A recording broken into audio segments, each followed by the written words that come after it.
Travelogue 4.2025, Random Reflections of a Wobbly Wobbly. After our visit to Mexico, we spent several days in Southern California and 3 weeks between England and Scotland. You can find this travelogue in written and podcast forms on Substack, on Patreon, at davidrovics.com/thisweek, and in podcast form if you look up This Week with David Rovics, wherever you get your podcasts. I tend to write a few thousand words about whatever comes to mind at the end of one of my concert tours. Sometimes it's all fairly coherent, but coherency or consistency isn't necessarily the point of these travelogues, unless that's how the world appears to be, which it generally doesn't. I'll start where I left off with the last travelogue after Kamala and I left Mexico, which was on March 24th, after a spectacular 5 days we spent there, celebrating St. Patrick, the St. Patrick Battalion, international solidarity, and everything Irish. We both knew the beginning of the tour, our stay in Mexico City, would be the highlight of it, and it was, though the rest of it was just wonderful too. The entire tour was more a working vacation than anything else. I mostly blame my own lack of organization for the tour not being as busy as it could have been. Kamala is trying to help me with this project of getting better organized, but we have a long way to go with that. The fact is, if someone hasn't organized a gig for me in the past couple years, I tend to forget they exist, from an organizational standpoint at least, and they generally stop hearing from me. If they're not actively looking to see what I'm up to, or actively paying attention to my email list or social media posts, then we lose touch with each other. This is very bad, but it's how it is. One thing I'm a bit better at keeping track of is which ones of my friends have homes with nice accommodations for guests. The geographical concentration of the gigs meant that although we had 10 appearances between Los Angeles, England, and Scotland over the past 3 weeks, we only stayed in 5 different homes during these travels, thus adding to the holiday vibe. One of the most striking aspects of traveling these days that I tend to forget to mention in these travelogues is that the US and the UK are disposable countries. The amount of trash generated by the average individual in these countries on a daily basis is absolutely staggering. Nothing like what life is like for me at home, where I make my own espresso drinks in my own kitchen and use real porcelain cups like most people do at home, whether or not they have an espresso machine in their kitchens. While it is indeed the case that I have in the past had more than one relative in my extended family who was so disinclined to wash dishes that they used paper plates for every meal, one might hope that this kind of extremely wasteful orientation would now be a thing of the past, but it isn't. This sort of practice is, in fact, completely institutionalized, and this in the allegedly most progressive and ecological state in the USA, California. Whether you're going out for a coffee in the bohemian enclave of Topanga or going out to eat in the more touristy parts of LA, whether you ask for your food or drink to be for here or to go, everything will be served to you in disposable paper and plastic packaging. As far as I understand the phenomenon, it is cheaper for businesses to do this than to actually wash and reuse dishes. Given the insane rents most of them are paying to barely stay afloat, every corner that can be cut must be cut. And given that the allegedly progressive ecological state of California utterly fails to regulate much of anything, most definitely including disposable packaging, everywhere you go, if you eat or drink out, you'll end up creating enough garbage in a given day that could easily fill a typical kitchen-sized trash bag. This practice of serving people food in disposable packaging could be banned in the stroke of a pen as it was in France, but no, not in the land where capitalism rules supreme. England, Scotland, and Wales are all the same as the USA in this regard.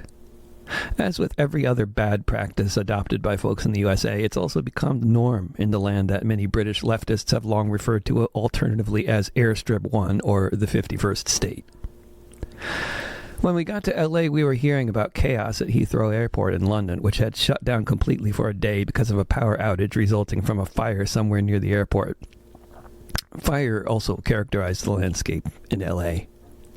Authorities had shut down access to most of the burned-out neighborhoods, but we took lots of walks around the Topanga Canyon State Park, from which many scorched hillsides could be seen.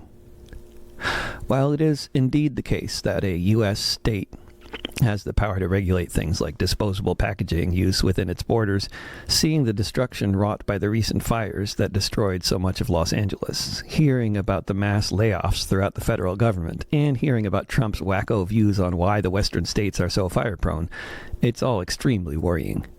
The situation was extremely worrying before Trump, but now dramatically more so. Over half of the state of Oregon is federal land. Oregon also had the biggest wildfires of anywhere in the U.S. in 2024, so many of which originated on federal land.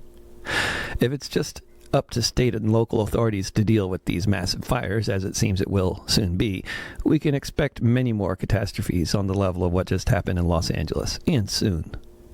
Even if California or Oregon were run by people who had any real interest in dealing with this situation rather than helping the real estate industry profit from it, even if these states were run by people who were prepared to regulate the housing market to stop society from sprawling further and further into the flammable forests further and further away from the urban centers, we'd still be totally fucked due to the federal government's abdication of any responsibility in managing lands under federal control.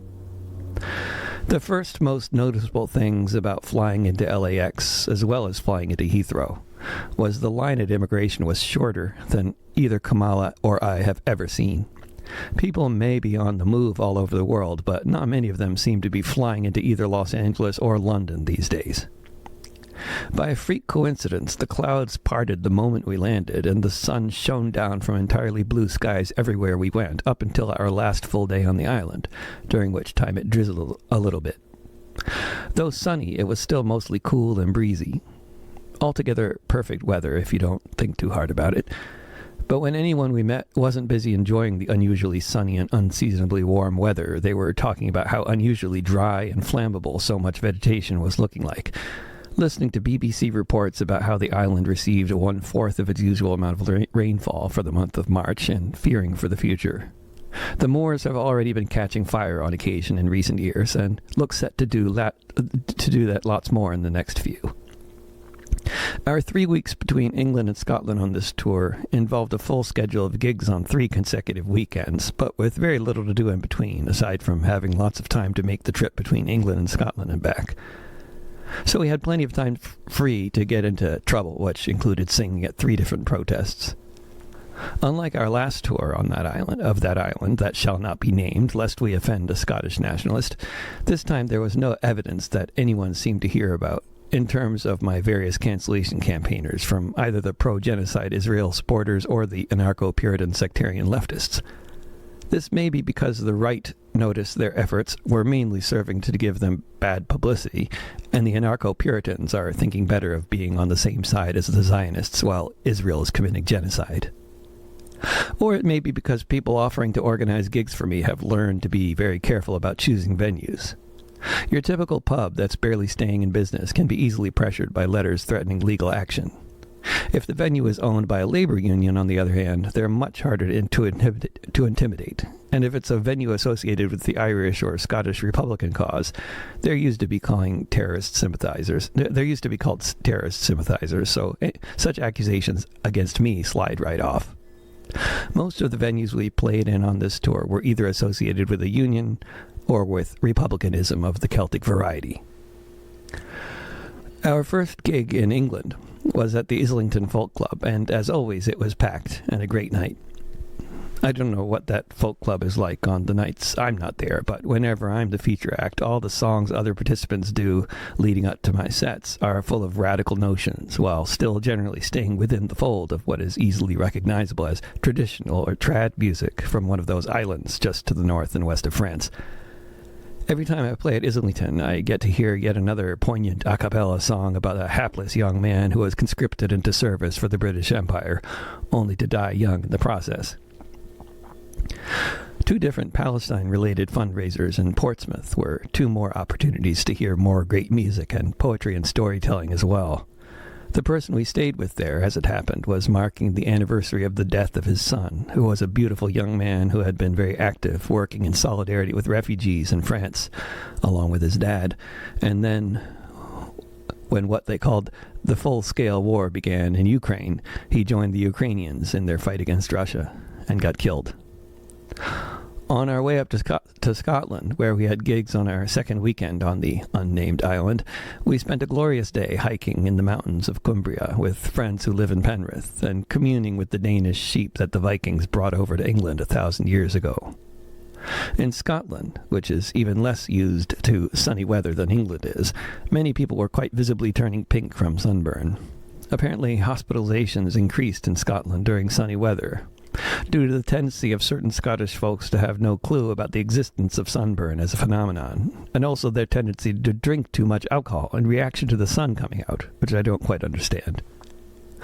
A relatively new operation being run by a collection of musical radicals in Glasgow is the Keeley Folk Club, who were responsible for organizing both of our Glasgow gigs, each of which was in a really cool venue with a long history of being on the side of the people. Galgael, a community center that is a home away from home for the homeless and other disenfranchised elements of society, and Lynch's Bar, which was a venue where secret Republican gatherings were being held in the days before I was born, and it's been in the Lynch family there ever since. The granddaughter of the founding family of the place was working the bar during our show there. Keeley paired us with a bunch of other wonderful acts for both gigs. One young banjo-playing Wobbly who sings under the stage name Wildcat did a set almost exclusively of Joe Hill songs, sharing anecdotes about the IWW in between songs, most of which were true. At Lynch's Bar, one of the other performers played guitar like Dick Gaughan. If you don't know why that's a wildly impressive thing, you haven't heard Gaughan's music, and you should fix that right away by listening to his album, Handful of Earth. The guy who played guitar like Gaughan teaches geography for his day job. Upon learning that I was talking with a Scottish geography teacher, I was excited for the opportunity to ask him a fairly burning question I keep having. "What is the name of this island we're on?" I asked. Dave, the geography teacher and dadgad guitar virtuoso, laughed heartily, but otherwise had no response to my question. One of the fine upstanding radicals who came to the show at Lynch's Bar was the son of the union shop steward at the Rolls-Royce factory in East Kilbride, who initiated the campaign to boycott any work for the Chilean Air Force's plane engines, a campaign which resulted in the Chilean Air Force for a time having 0 functional fighter planes. In addition to doing another excellent show in Edinburgh, organized by the same collection of peaceniks who have organized gigs for me there consistently for many years, we played at a protest rally for Gaza in the depressed post-industrial city of Paisley. I talked to many people in both Scotland and England who were very involved with the big rallies for Gaza that have been happening every Saturday since October 2023, who lamented the fact that the big rallies in Glasgow and London never involve live music. Rather, they generally involve the same people speaking, expressing the same outrage, and otherwise saying the same things. Things that everyone who goes to such rallies already knows, which is why they're there. Paisley, instead, was a much more inspiring affair than that, at least. Still a bit heavy on speakers, but featuring a bunch of music, which made a big and entirely positive difference. The way this was organized followed the same kind of logic I am so often preaching to anyone who will listen about how a rally organizer can make use of local musical talent to improve a rally immensely and make people want to come to the next one. Of the 4 musical acts that were part of the rally, there were 2 that were singing songs that were specifically about the genocide at hand. Us and a jazz pianist who wrote one song on the subject, and that's the one she did. The other musicians included a bagpipe player who played Amazing Grace, which may not be about Palestine, but anyone who is familiar with the song and its meaning can both see and be profoundly moved by the relationship there. And a couple of folks who did a set of songs that were against war and written in the 1960s. Now, some folks will cringe at the very notion of having anyone singing songs from the 1960s at an anti-war protest, and this is really sad. People know and like these songs, so why should they not be sung? Especially when there's other music on the program that is more honed in on the particular genocide at hand. Songs about other genocidal wars, such as the one the U.S. military waged against the peoples of Vietnam, Laos, and Cambodia. A set of songs from the 60s fits right into the mix. Their set was a perfect example of what can happen if you ask local musicians to do a set at a protest rally. Maybe they normally sing cover songs in local pubs, as a general rule, and they're not politically oriented troubadours like some of us are. But then they can just choose a few of those cover songs they sing at the pubs for the right kind of content, and voila, you've got a perfect set for an anti-war protest. As it happened, on the same day that we were singing at the protest in Paisley, across the U.S., there were 1,200 hands-off protests against aspects of the Trump agenda that Democrats oppose, a tiny handful of which included live performers of any kind. Folks who follow me on Substack may have already read the essay I wrote that was inspired by the lack of music at those protests, why we abandoned our most effective tactic. Given the deep association the industrial workers of the world had with music and culture in its tremendous heyday in the early 20th century, I posted this essay to the IWW subreddit on that extremely dysfunctional social media platform that is especially popular among young American males. Typical of such posts of mine on that particular subreddit, it quickly became one of the most popular posts on the subreddit, according to the upvote count. It also quickly attracted the usual sectarian Antifa-style troll farm I've got attacking me on the more badly moderated subreddits. Hoping that the moderators of the subreddit had just not noticed the trolls who feel the need to spread blatant lies about me and gratuitous insults towards me every time I post there, I wrote the moderators a message for the first time since I've been on Reddit, asking them if they thought maybe blocking these obvious trolls spreading obvious lies and making obviously disingenuous statements and obviously gratuitous attacks might be a good idea.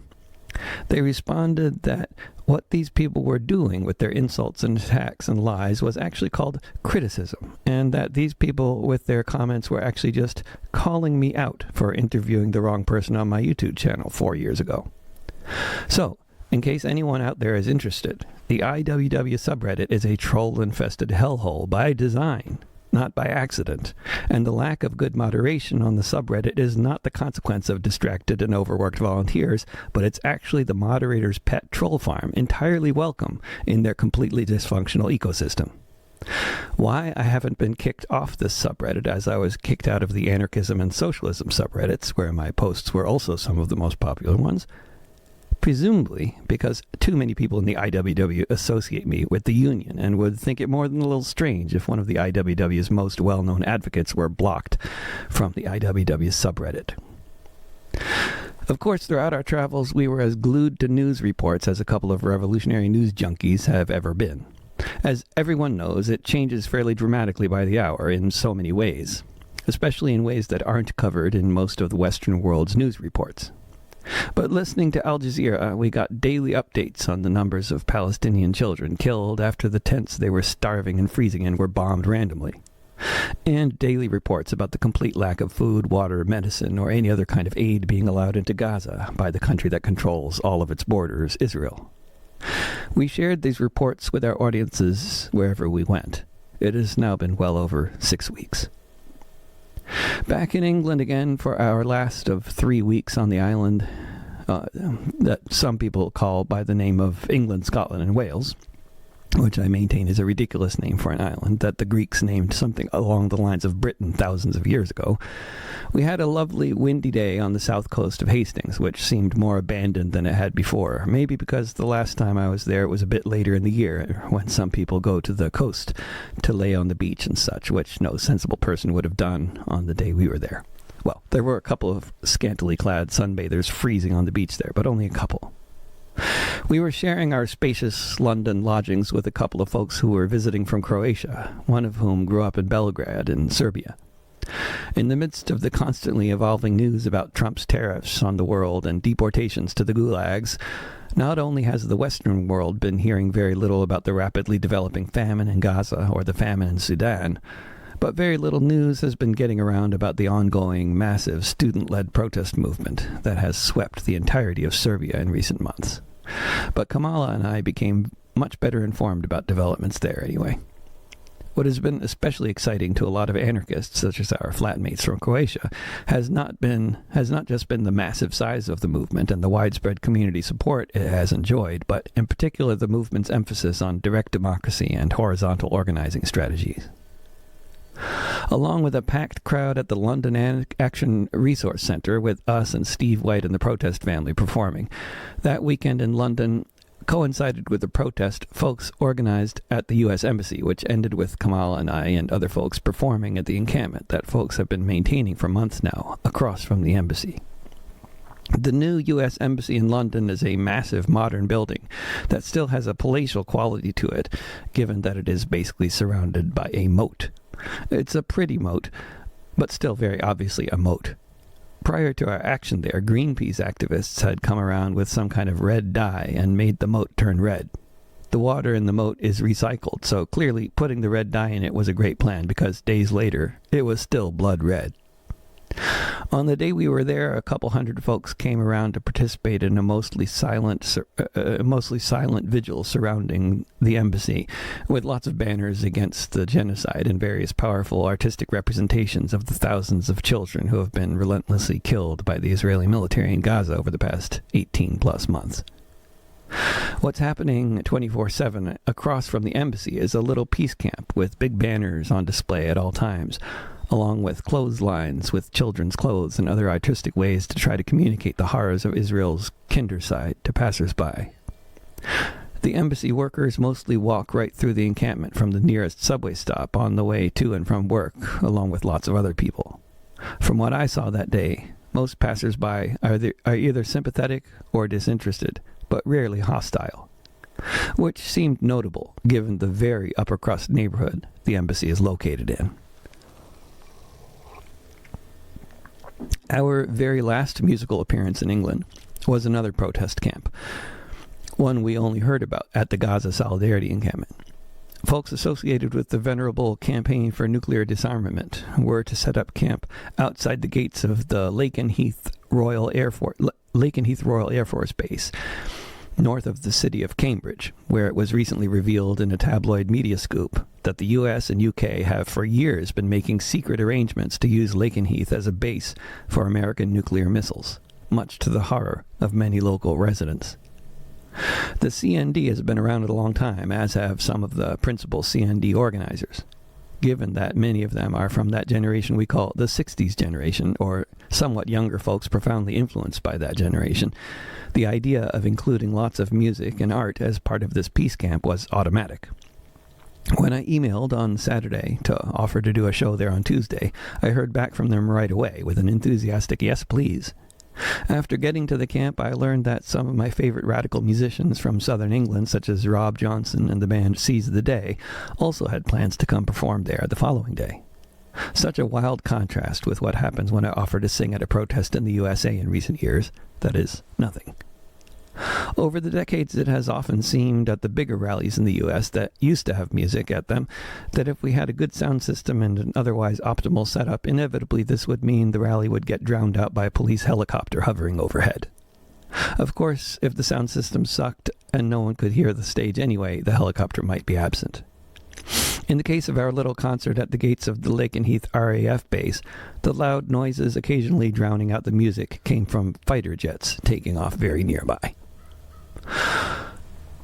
Along with one of our visitors from Croatia, the brilliant photojournalist Guy Smallman came with us to Lakenheath.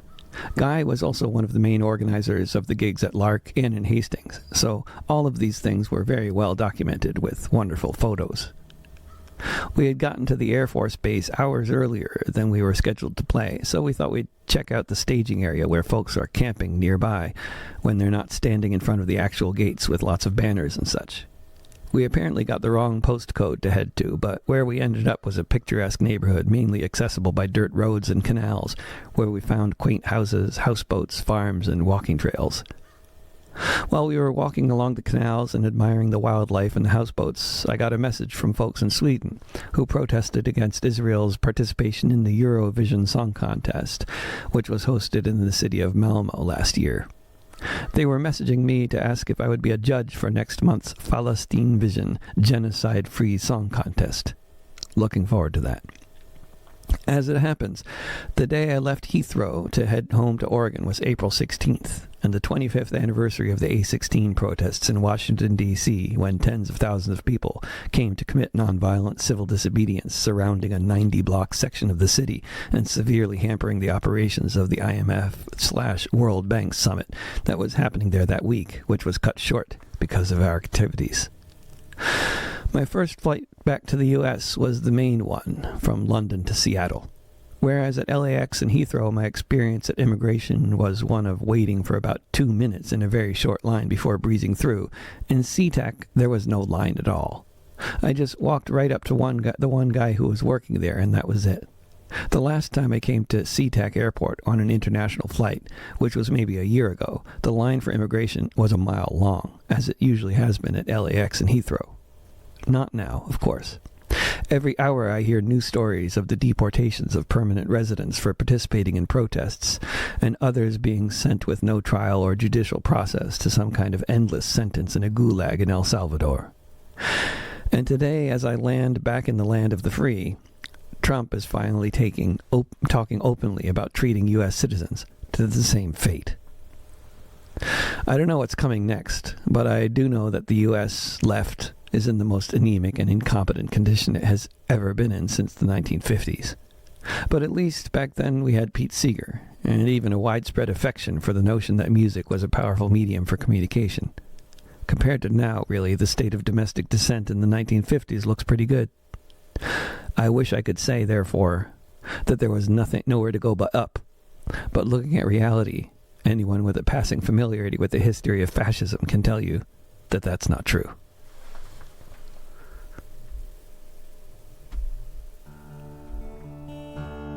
At the end of World War III,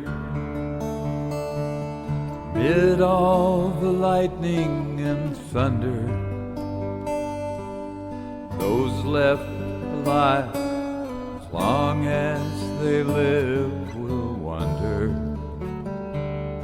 was there something that could have been done before nuclear winter blocked out the sun, after the earth that we once knew was blown asunder? At the end of World War III, many pundits who may still be found will have heated debates about how the end came around. Was it the Black Sea blockade, when the rush for the end times was made, or the breaking of promises promised when the wall came down? At the end of World War III, as people look for clean water to drink, as they're dreaming of the days when they had a faucet and sink, wishing that they could try again to talk to belligerent men, back when the world was hanging on the brink. At the end of World War III, with billions dead or dying, it won't matter who told the truth or was lying. When civilization has ended, once the last warhead descended, only then will there be no one left denying. At the end of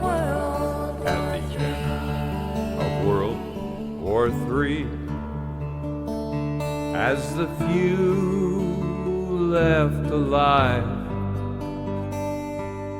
survey rubble remaining, wondering how long they'll survive. Too late to question the story of expansion or conquest or glory. No time to rewind from the date Armageddon arrives. At the end of World War III. At the end of World War III.